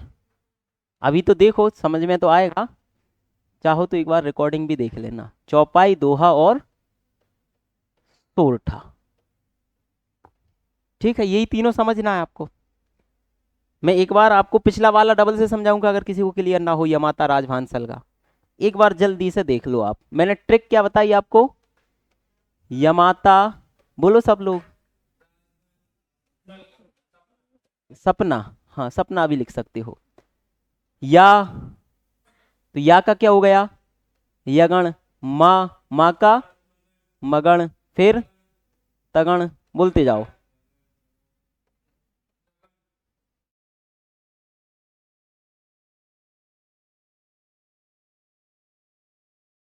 और सगण, यही होगा। अब इनका अगर वो निकालें अपन तो कैसे निकलेगा, इससे ही निकाला था अपन ने, 3 3 लिखते जाओ, शुरू के एक एक छोड़ के फिर छोड़ते जाना। ये यमाता, फिर इसके बाद मातारा, फिर ताराज, ऐसे चलेगा, एक छोड़ते जाओ एक अगला जोड़ते जाओ। माता रा, फिर ताराज, फिर राज भा, फिर जभान, फिर भानस, फिर नस्ल, फिर सलगा। अब ये तो आपको पता है कि जहां आ लगा हो वो ये है, जहां कोई बड़ा आ, बड़ा ऊ, बड़ी ई, और बहुत सारी चीजें जो मैंने शुरू में बताई, वहां क्या आएगा ये। जब इसको लिखोगे तो ये क्या हुआ, सिंगल गुरु गुरु, ये गुरु गुरु गुरु, ये गुरु गुरु, ये गुरु,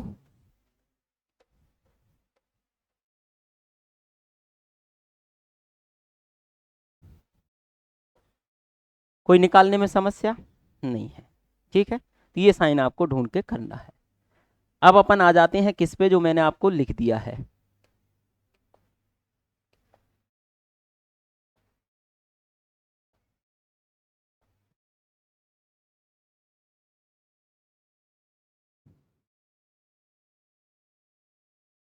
चौपाई, दोहा, सोठा। ठीक है, अगर इनकी परिभाषा आए, पिछली बार आई थी, ठीक है, तो मैं परिभाषा जो जो चीजें लिख रहा हूं वही आपको उनको डालना है उनमें। ठीक, जो चौपाई होती है उसके प्रत्येक चरण में कितनी मात्राएं होती हैं, 16 होती हैं। प्रत्येक में 16 है तो मतलब समान है, तो ये कैसा छंद हुआ, पहली बात। तो पहला पॉइंट, तीनों में क्या याद रखना है अपन को, ये है तो तीनों कैसे छंद हैं, तीनों ही मात्रिक हैं। पहली बात, आपके सिलेबस में जो लिखे हैं वो तीनों कैसे हैं, मात्रिक। एक सममात्रिक है, बाकी दो अर्ध सममात्रिक। हो सकता है इनमें अंतर भी पूछ ले, क्या पूछे जा सकते हैं क्वेश्चन में, अंत बोले कि चौपाई और दोहा में अंतर बताओ, या दोहा और सोठा में अंतर बताओ, या सोठा या चौपाई में अंतर। तो ये जो चौपाई है ये कैसा छंद होता है, सममात्रिक छंद है। एक बात बोलो, कोई समस्या, कैसा छंद है ये। जबकि दोहा और सोठा दोनों ही कैसे हैं, अर्ध सममात्रिक। ये भी कैसा है, अर्ध सममात्रिक। क्लियर, पहला पॉइंट सबको क्लियर है। इनमें चारों चरण में समान होंगी, इसमें दो चरण में, किन्हीं दो में समान होंगी और आपस में असमान होंगी। इनमें भी दो दो में समान होंगी, दो में असमान होंगी। वो कैसे होंगी वो निकलेंगी अभी। ठीक है, अब अगर बोलें सममात्रिक है तो प्रत्येक चरण में कितनी मात्राएं होंगी, प्रत्येक चरण में कितनी मात्राएं होती हैं, इसमें 16 मात्राएं होती हैं। कोई भी दोहा ले लेना, हमेशा प्रत्येक चरण में कितनी, आप चाहे जो जय हनुमान ज्ञान गुण सागर पूरा रामचरित, वो क्या बोलेंगे इसको, हनुमान चालीसा पढ़ लेना, जितनी दोहा भी आते हैं उसमें बीच में, दोहा को छोड़ दोगे तो जितनी चौपाई है सब में मात्राएं कितनी निकलेंगी आपकी, प्रत्येक चरण में 16। तो दोहा के प्रत्येक चरण में 16 मात्राएं होती हैं। कोई समस्या इसमें नहीं है। अब इसमें देखो, आधे चरण में समान होंगी, आधे में असमान। अब दो चरण होते हैं, अपन ने उनको दो भागों में बांटा था, बताओ नहीं बांटा था कि नहीं बांटा था। एक कौन से चरण, सम चरण। सम ना लिख के पहले विषम लिखा करो, क्योंकि एक जो नंबर है वो किस में आता है, विषम, नहीं आप कंफ्यूज हो जाओ। एक होगा विषम चरण, विषम चरण बोले तो कौन कौन सा, एक और तीन, और एक होगा समचरण। समचरण बोले तो टोटल चरण 4 होते हैं। तो इसमें मात्राएं कितनी होंगी, जो विषम चरण होगा पहले और तीसरे में कितनी निकली थी बताओ। अभी जो दोहा का उदाहरण देखा था अपन ने, विनय न मानत जलद जड़ गए 3 दिन बीत, बोले राम सकोप तब भय बिन होए ना प्रीत। तो पहले और तीसरे में 13 और दूसरे और चौथे में कितनी निकली, 11। तो ये सब में आएगा, मतलब दोहा का कॉन्सेप्ट ही यही है कि पहले और तीसरे चरण में 13 मात्राएं, दूसरे और चौथे चरण में 11 मात्राएं। बोले तो विषम चरण में 13 मात्राएं, सम चरण में 11 मात्राएं। क्लियर है। अगला आएगा आपका क्या, सोठा। ये जस्ट इसका क्या होता है, दोहा का उल्टा होता है। तो बोले तो इसमें एक होगा विषम चरण, एक होगा समचरण। समचरण बोले तो कौन सा, दूसरा और चौथा। विषम बोले तो पहला और तीसरा। तो इसमें पहले और तीसरे चरण में जो मात्राएं होती हैं, इसमें पहले तीसरे में कितनी थी? तो यहां होती हैं उल्टी जो यहां होती हैं, और यहां होती हैं उल्टी जो यहां होती हैं। तो बोले तो सोठा में विषम चरण में कितनी मात्राएं बोलो? 11 मात्राएं। विषम चरण में सोठा में कितनी मात्राएं? और सम चरण में 13। बोले तो पहले तीसरे चरण में कितनी मात्राएं? 11।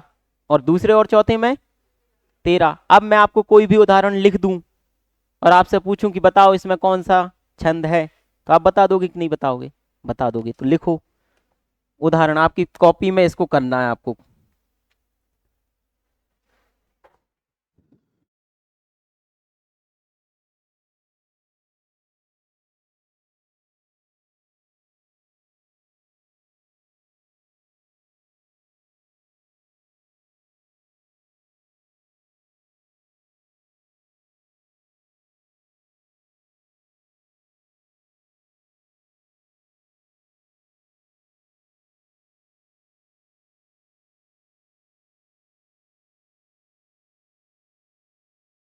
और जिनने रामायण पढ़ी होगी पता, उनको तो देखना भी नहीं पड़ता, क्योंकि जो लय होती है वो ऑटोमेटिक बताती है कि क्या है। इसको जो पढ़ने का तरीका होता है वो रमा लगाते हैं आगे, अगर आपने पढ़ी हो, रमा जो सुमिरत सिद्धि होए गणनायक करे वर बदन। पढ़ी है किसी ने आप में से रामायण? एक बार पढ़ी थी, गलती से कि जानबूझ के पढ़ी थी? पढ़ी है तो इसमें बताओ फिर कौन सा है। मत बताओ, रुक जाओ, नहीं बताना अभी तुम, और लोग सुन लेंगे तुम्हारे पड़ोसी ऑनलाइन वाले।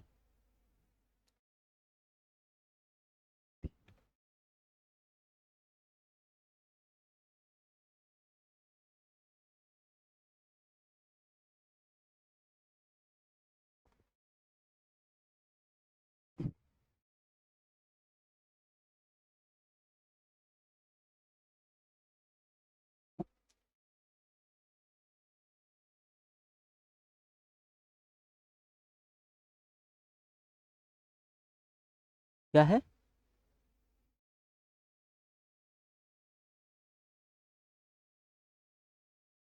क्या नाम है आपका? सही बताया आपने।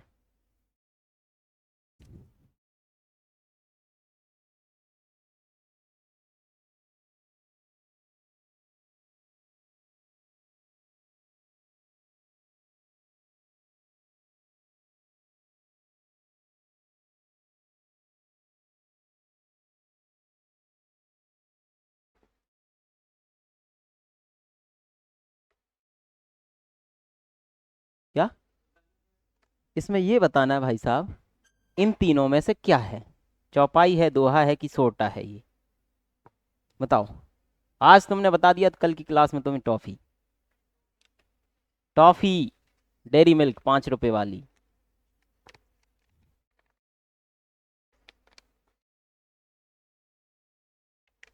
तो क्या कर रहे हो, वो लिखो ना, डंडे खींचो, वही खींच के काउंट करना है बस। क्यों मैंने मात्रा लघु दीर्घ आपको बताया अभी तक?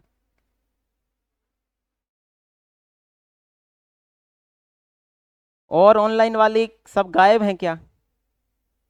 निकल पा रहा है, नहीं निकल रहा? अमित? हाँ, क्या बोल रहे, निकल गया आपका?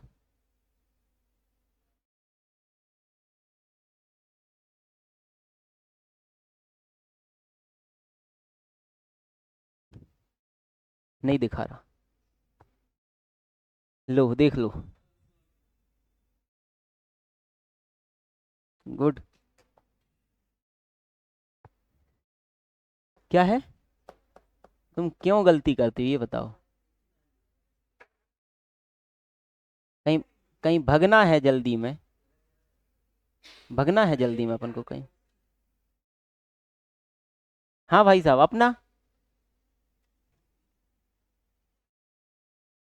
सोठा है। अपन देखेंगे भाई, मुझे तो नहीं पता क्या है, सोठा है कि ये क्या हो रहा है। ये 11 13, 11 13, तो फिर क्यों बोल क्यों नहीं रखा है? बताओ कहाँ आएंगी 11 13? जो पिछला महीना आया था वही 13 11 आया था, वो दुहा का उदाहरण था। मैंने बोला सोठा दुहा का उदाहरण उल्टा है, तो क्या बोलोगे, क्या है? आपको आया नहीं आया? हम्म, नो आ रही है इसमें। जो पे ओ किसका आता है? तो फिर लघु क्यों लिख रहे हो?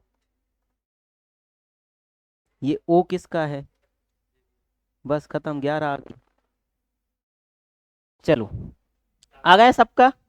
एक बार और देख लो अगर किसी को कोई समस्या हो। जो पे क्या, किसी कई हो सकता है कई बच्चे इसको लघु लिख रहे हो, मैं बता देता हूं लघु सिर्फ ये हैं, आ, ई, उ, ऋषि और ये चंद्र बिंदु। ये जहां हो वहां क्या लिखना है आपको, ये लिखना है ये। इसके अतिरिक्त कोई भी स्वर हो आपको हमेशा क्या आएगा, गुरु। ओ क्या है, गुरु है। इसमें क्या आएगा, single single single single single single. बस काउंट करो, 4 5 6 7 8 9 10 11, 11 मिल गई आपको, पूरा काउंट करने की जरूरत ही नहीं थी। ठीक है, बताओ जिसमें पहले चरण में पूछा गया पहले में 11, मगर देखो जल्दबाजी मत करना, कभी कभी हो सकता है कि 13 को भी आप 11 काउंट कर लो और लिखाओ वहां एग्जाम में कि ये वो कौन सा है, सोटा है। दो काउंट कर लेना कम से कम, ताकि आपकी जो मिस्टेक, ह्यूमन मिस्टेक होने वाली समस्या, वो अगर हो रही है तो फिर आप तो थोड़ा सा ध्यान दे लो। ठीक है, बाकी एक में आ जाएगा आपका। जहां पहले चरण में 11, पहले और तीसरे चरण में 11 मात्राएं हों वहां क्या होता है, सोठा होता है। बोलो कोई समस्या इसमें नहीं है? और एक और लिख रहा हूं मैं, आप इसको ढूंढ के बताओ।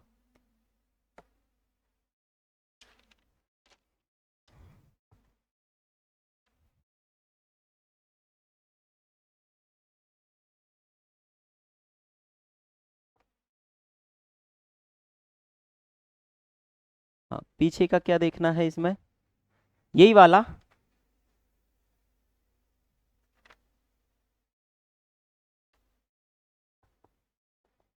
अच्छा, मात्राओं वाला,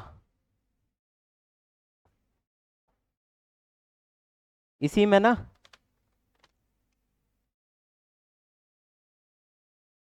हाँ, क्या देखना है इसमें, कुछ पूछना है?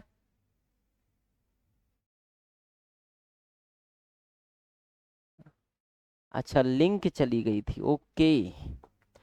देखो मैं ये समझा रहा था आपको, एक बार और समझ लो आप, कि जो सिंगल लघु मात्रा है वो बस इनकी होती है, छोटे आ, छोटी ई, छोटे उ, ऋषि और ये चंद्र बिंदु। बस इनके अलावा कोई भी स्वर हो तो सबकी क्या है, दीर्घ मात्रा। किस किस की हो सकती है, बड़े आ, बड़ी ई, बड़ा उ, फिर इसके बाद ए, आई, ओ, औ, अम, बोले तो अनुस्वार, चंद्र बिंदु वाला नहीं, सिंगल, और आहा। ये सब जहां आए वहां दीर्घ होता है। जैसे आपका जो आया, तो जो में क्या है, ओ है कि नहीं है? तो इस ओ के लिए आपको, कई लोग सोच रहे होंगे ओ छोटा होता है, औ होना था तब दीर्घ होना था। ओ में भी बड़ा दीर्घ, औ में भी दीर्घ। ठीक है, तो इसका दीर्घ लिखाएगा। फिर ये सब सिंगल है तो सिंगल सिंगल, जैसे इसमें ओ आया तो इसके लिए दीर्घ। जब काउंट करोगे तो 2 3 4 5 6 7 8 2 10 और एक 11। अब आपको पहले में 11 ही मिल गई, तो आपको और कहीं 11 मिल सकती है कि बताओ, इनकी इसके अलावा? पहले चरण में 11 किस में होती हैं, देख लो आप लोग। एक तो पहले चरण में किस में होती हैं 11, सोठा में, पहले और तीसरे में 11। ठीक है, एक चरण निकाल के भी आप काउंट कर सकते हो, लेकिन ह्यूमन मिस्टेक से बचने के लिए कम से कम 2 चरण आप काउंट करना, फिर आपका क्लियर हो जाएगा। और किसी की अगर 11 निकल रही और वो दोहा निकाल रहा है, तो उसको पता है, अपन एक वो डायलॉग, एक वो चलता है ना, चुल्लू भर पानी में डूब मरना चाहिए। उसको चुल्लू भर पानी भी ज्यादा हो जाएगा, व्यर्थ हो जाएगा, उतना पानी देना भी व्यर्थ चला जाएगा, जो 11 निकाल के अगर चौपाई लगा दे तो। ठीक है, और बाकी अगर क्वेश्चन पूछा है और आप इन तीनों के अलावा कुछ और लिखाओ, तो वो महामूर्ख हो जाएगा। तुम्हारे शब्द मैं बोल देता हूं, लो चिंता मत करो तुम। ये क्लियर है? बताओ इतना। चौपाई सम्मात्रिक छंद होता है, प्रत्येक चरण में 16 मात्राएं होती हैं, दोहा अर्ध सम्मात्रिक होता है। ये अपन ने सोठा देखा। तीनों के मैं आपको क्या बताऊंगा अब, तीनों के क्या देखोगे आप? क्या? हाँ, एक और उदाहरण लिख रहा था मैं, वो कहाँ गई वो अपनी स्लाइड? ये रघुपति कर संदेशु अब सुन जननी धर धीर। लो, सुन जननी धरी धीर, इतने में भी बता सकते हो आप लोग। अस कहीं कपि गद गद बहूं,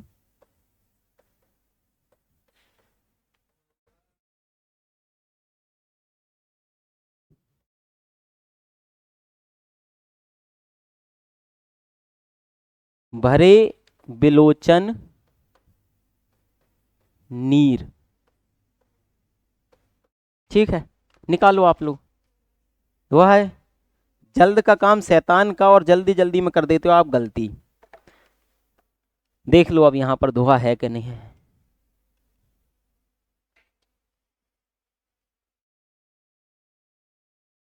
कौन बोल रहा है दोहा है ये?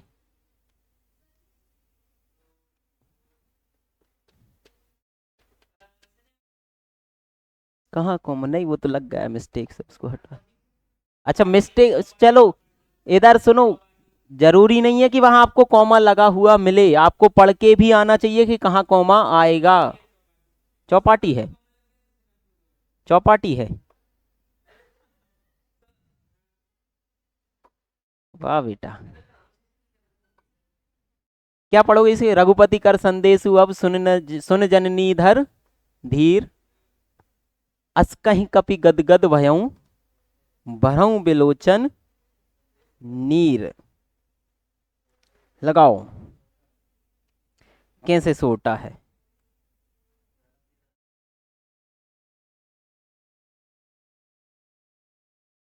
क्या नाम है आपका? मनीष। और पहले किसने बताया था इससे पहले? चलो निकालते हैं। हम्म, एक, फिर लघु। एक ना बोल के लघु बोलो। लघु लघु लघु लघु लघु लघु।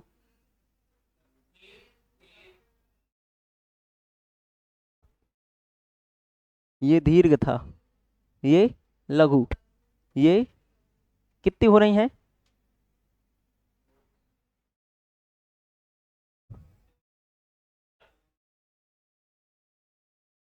13। अब अगर मैं इससे आगे ना भी जाऊं, हो सकता है मेरे से 11 की जगह 13, अगर ह्यूमन मिस्टेक है तो मैं एक को और काउंट कर लेता हूं। बाकी इतने में भी क्लियर है, गलती तो वैसे अपन से नहीं हुई है, सब पढ़े लिखे लोग हैं। तो अगर 13 पहले में आया, और मैं ऑलरेडी आपको बता चुका कि जहां पहले और तीसरे चरण में 13 आए, वहां क्या होता है?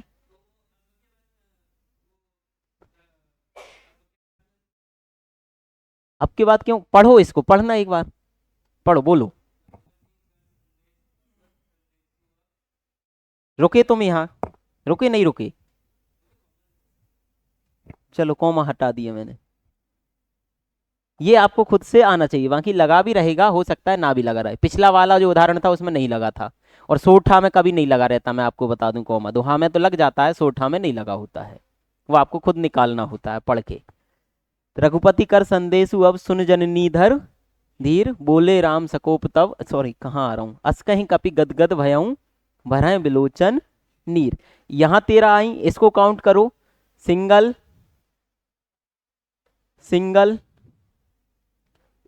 ये क्या हुआ? सिंगल सिंगल, 4 5 6 7 8 9 10 11 हो गई। 13 11, यहां भी 13 11 निकलेंगी। करो एक,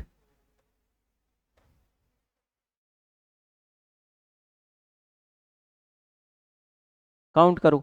1 2 3 4 5 6 7 8 9 10 11 12 14 हो गई। 3 3 6 4 10 2 12। अच्छा, ये जो है भयऊ जो है वो मैंने बड़ा ऊ कर दिया है, इसमें ऊ जो होगा वो छोटा होगा, भयाऊ। ठीक है, तो उसकी भी क्या आएगी, सिंगल। इसको काउंट करोगे, single double single double single single double single, 6 और 5 11, यहाँ 11, यहाँ 13, यहाँ 13 और यहाँ 11। पहले तीसरे चरण में 13 और दूसरे चौथे चरण में 11।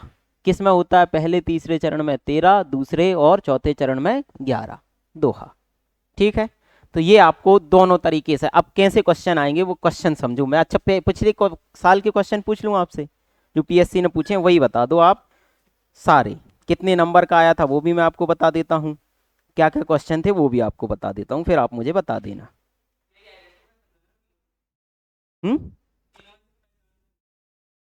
सब जो आपको समझ में आ जाए वो बता देना, मैं आपको लिख दे रहा हूँ पूरे क्वेश्चन 3 मार्कर से लेकर जो जो थे। बाकी टॉपिक आपका आज का यहीं पर ख़त्म हो जाएगा फिर इसके बाद। ठीक है,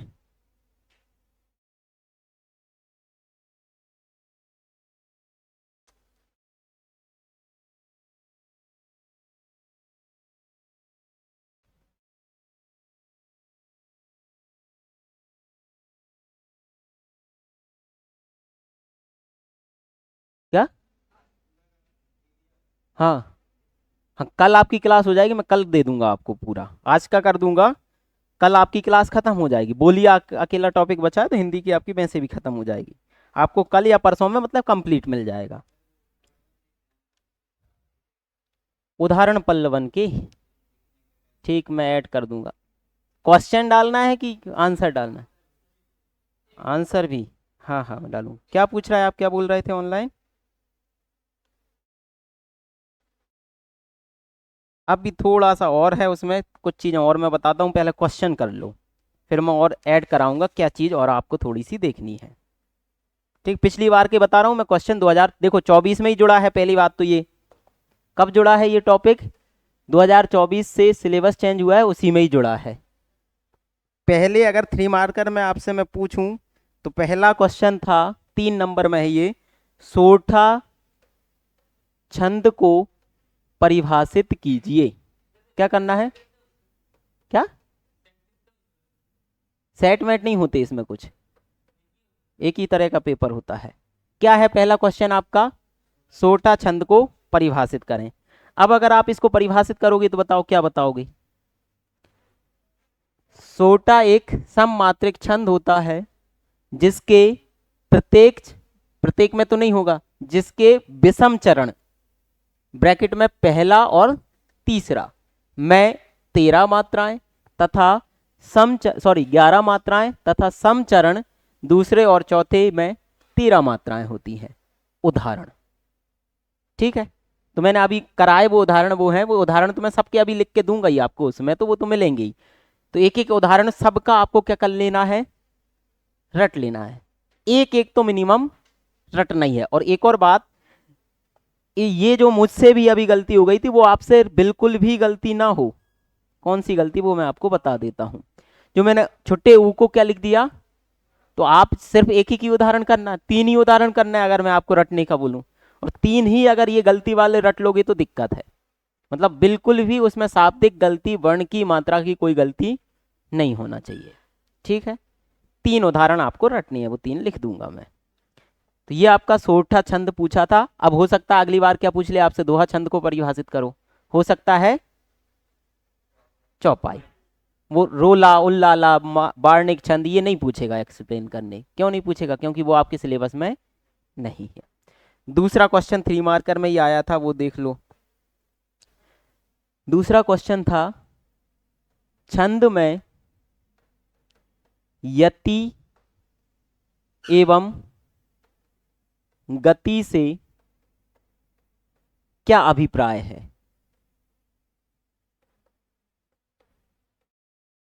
ठीक है, क्या लिखोगे? छंद में पढ़ते समय या छंद में जहां रुकाव होता है उसको यति कहते हैं, और छंद में जो लय होती है, प्रवाह होता है, उसको गति कहते हैं। एक उदाहरण लिखना, जहां रुके आप उसको डैश करके कैसे भी करके एरो दिखा के बोलो ये यति, और उसका पठन जो लय है वो क्या है, गति। उदाहरण यहां भी लिखना है, ठीक है, कोई भी उदाहरण लिख देना। क्लियर है? ये आपका दूसरा क्वेश्चन। 3 नंबर में ये 2 ही क्वेश्चन थे।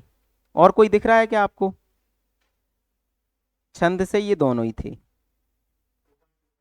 क्या? हाँ, वो फिर अगला जो सेक्शन है वो क्वेश्चन का ही, जो छंद अलग से ही है वहां है, तो अपन वहां पर पहुंचेंगे। जो 1-1 नंबर के 5 क्वेश्चन थे वो क्या क्या थे वो देखो। पहला था चौपाई छंद की 2 विशेषताएं। क्या बोला मैंने? चौपाई छंद की 2 विशेषताएं। देखो विशेषताएं तो कई सारी होती हैं, वो मैंने अभी आपको बताई नहीं है, वो अभी मैं जस्ट बताने वाला हूं। जो मैंने आपसे बोला कि थोड़ी सी चीज और ऐड करना वो। लेकिन अभी भी आप बताओ इसकी 2 विशेषताएं लिख पाते कि नहीं लिख पाते? चौपाई एक सममात्रिक छंद होता है, ये उसकी विशेषता है कि नहीं है? दूसरा, प्रत्येक चरण में 16 मात्राएं होती हैं, ये उसकी विशेषता है कि नहीं है? 1 नंबर का क्वेश्चन है। 5 क्वेश्चन आएंगे 1-1 नंबर के। जो 3 नंबर के हैं वो तो अलग हैं, बाकी 5 फिक्स हैं। कि 3 नंबर वाले ज्यादा भी पूछे जा सकते हैं। इस बार 2 पूछे थे, हो सकता है इस बार 25 में आपके 3 आ जाए, 4 आ जाए, 1 आ जाए, वो फिक्स नहीं है। ये 5 नंबर के 5 क्वेश्चन फिक्स हैं। एक हो गया जो क्वेश्चन था चौपाई छंद की 2 विशेषताएं। फिर क्या था? दोहा छंद के लक्षण। वही, क्या है लक्षण बताओ? लक्षण मतलब जो दिखते हैं। तो ये एक अर्ध सम्मात्रिक छंद है जिसके विषम चरण में 13 और सम चरण में 11 मात्राएं। क्लियर है? लक्षण हो गया। फिर अगला है, ये एक उदाहरण था, मैं लिख देता हूं आपके सामने, आप मुझे बता देना। सुन केवट के बैन प्रेम लपेटे अटपटे।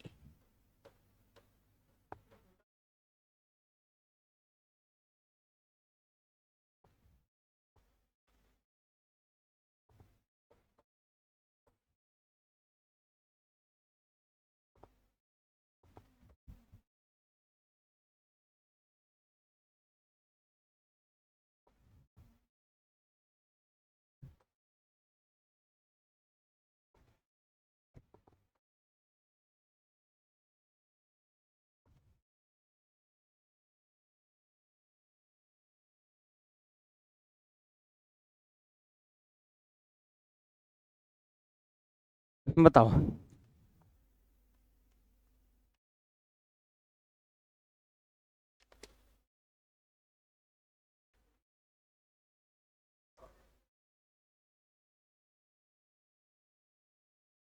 तुम बेटा पता है?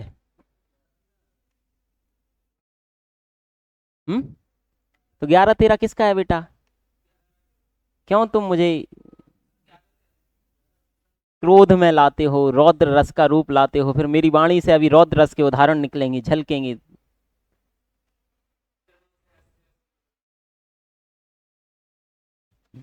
वो मैंने तुम्हें वो बताए थे, रस के अंग 4 दिखाए थे।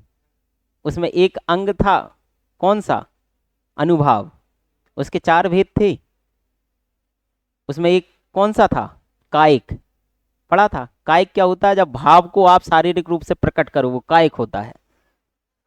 मैंने अगर रौद्र रस के क्रोध को शारीरिक रूप से प्रकट कर दिया, आ गया ये निकालना, निकल गया। 11 यहां निकलेंगे। एक देखो काउंट करोगे, पढ़ भी लोगे ना तो भी समझ में आ जाएगा। रमा सुन केवट के बैन प्रेम लपेटे अटपटे। और जहां रमा लग के ले बने ना तो समझ लेना वो सोठा है, दोहा नहीं, सोठा। ठीक है? एक सिंगल सिंगल,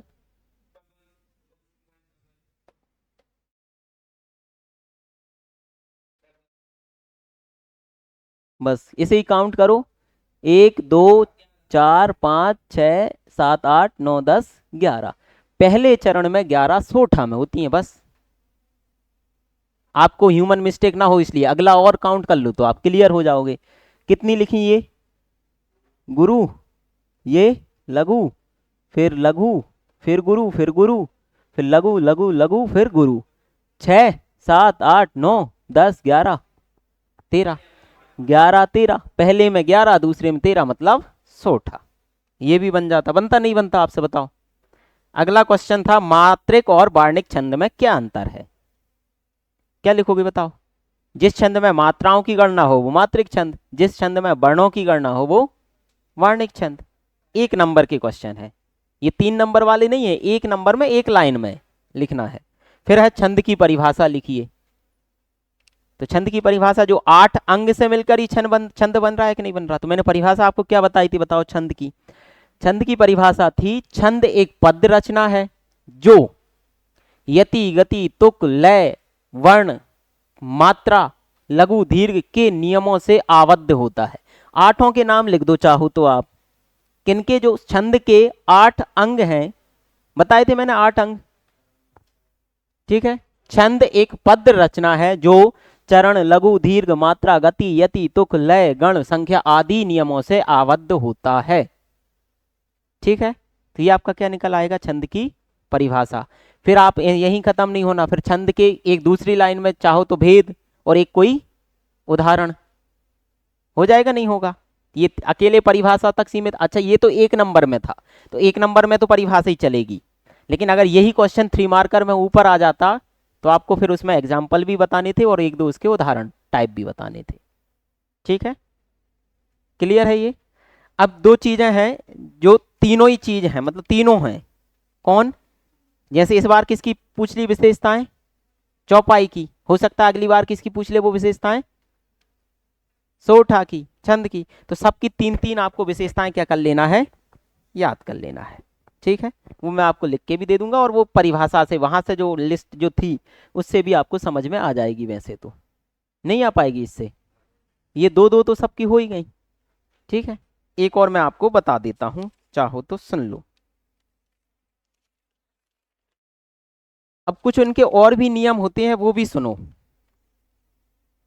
मैं क्या बताता हूं, जो दोहा होता है उसमें कभी भी प्रारंभ में जगण नहीं आता। जो मैंने गण पढ़ा है ना उसके यहाँ एग्जाम्पल होते हैं। दोहा में प्रारंभ में कभी क्या नहीं आता, जगण नहीं आता। जगण बोले तो क्या, ये जगण था। और मैंने आपको वो ट्रिक बताई थी, यमाता राजभान राजभान सलगा, तो ये जभान निकला। जभान का क्या होगा, 1 2 1 इस तरह का। तो कभी भी दोहा की शुरुआत में इस तरह का शब्द नहीं आएगा जिसमें शुरू में छोटा बीच में वो हो बड़ा और फिर छोटा, कभी नहीं आएगा ऐसा शब्द दोहा के शुरू में। ठीक है, अब अगर जैसे आपको ये जो मैंने एक उदाहरण आपके लिए लिखा था, अगर किसी में सामने वाले में, इसमें तो नहीं है जगण वाला उदाहरण, अगर जगण वाला उदाहरण दिख जाए तो ऑटोमेटिक क्या काट दोगे कि यहां पर दोहा नहीं है। दोहा के प्रारंभ में कभी जगण नहीं आता, एक नियम है। चौपाई की विशेषताएं बता देता हूं मैं। 2 विशेषताएं तो वहीं से ही निकल आएंगी, एक ये मैंने दोहा की एक्स्ट्रा बता दी। वैसी चौपाई की अगर मैं बताऊं तो चौपाई के अंत में, कहां पर, अंत में ना कभी जगण आएगा ना कभी तगण आएगा।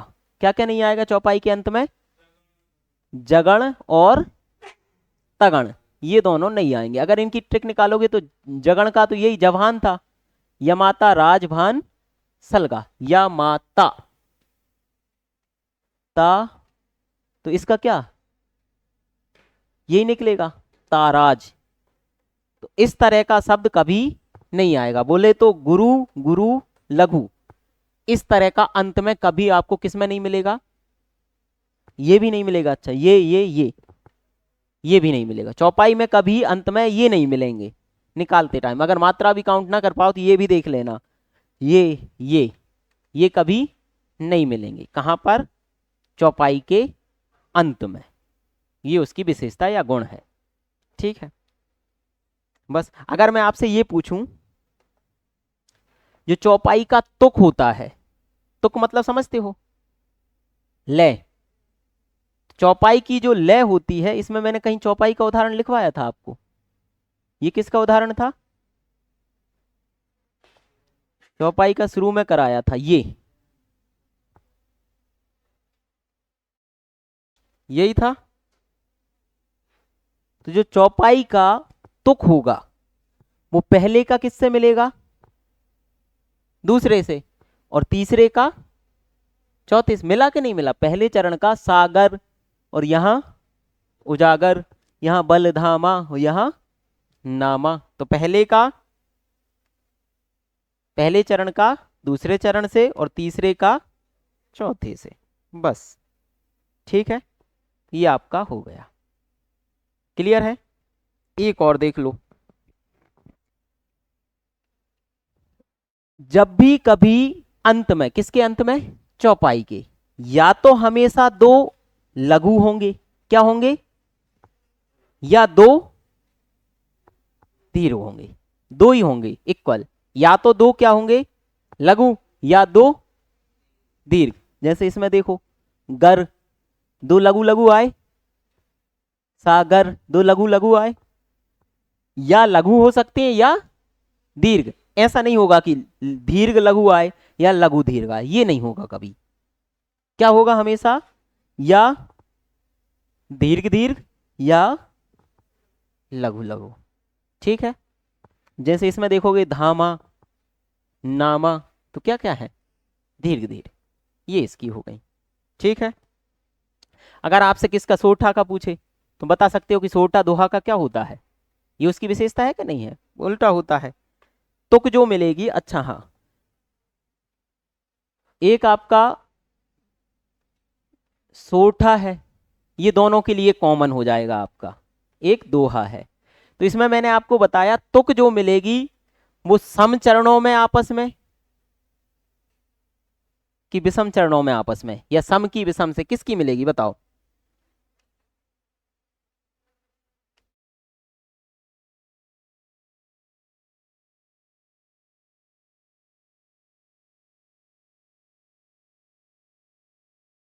सेम मिल रही थी, नहीं मिल रही? अभी तो देखी यार आपने।